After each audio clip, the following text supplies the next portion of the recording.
Tiga orang anggota OPM dilaporkan tewas akibat terkena ledakan bom saat kontak tembak antara TNI dan kelompok bersenjata organisasi Papua mereka di distrik Hitadipa, Kabupaten Intan Jaya, Papua Tengah. Juru bicara TPNPB OPM Sebi Sambo menyampaikan dalam siaran pers manajemen Markas Pusat Komnas TPNPB OPM pada Kamis 15 Mei 2025. Tiga anggota Tentara Pembebasan Nasional Papua Barat dilaporkan tewas dan dua lainnya mengalami luka-luka. Mereka menjadi korban ledakan bom rancau yang diduga dipasang di tubuh rekan mereka yang sebelumnya tewas dalam baku tembak. Sebi mengklaim jenazah dipasang rancau oleh militer pemerintah Indonesia tanpa diketahui pasukannya. Saat evakuasi dilakukan, rancau meledak dan menyebabkan dua anggota gugur serta dua lainnya luka-luka. Adapun nama-nama anggota TPNPB yang tewas dalam insiden itu adalah Kus Kogoya, Noto Pinus Lawiyah, dan Kanis Kogoya. Sementara dua yang luka-luka yakni Tinus Wonda dan Dundu Mirip kini menjalani perawatan di markas TPNPB.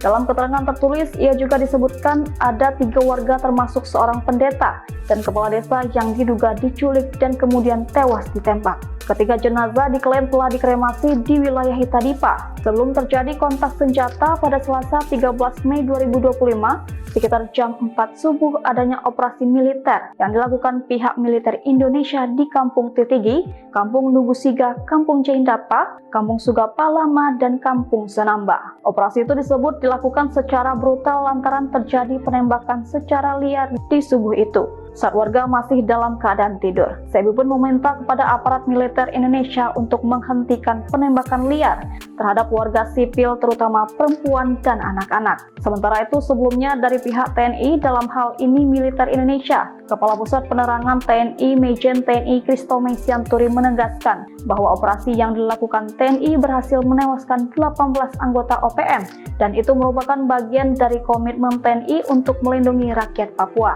Pernyataan Kapuspen dilansir dari situs resminya pada Kamis 15 Mei 2025.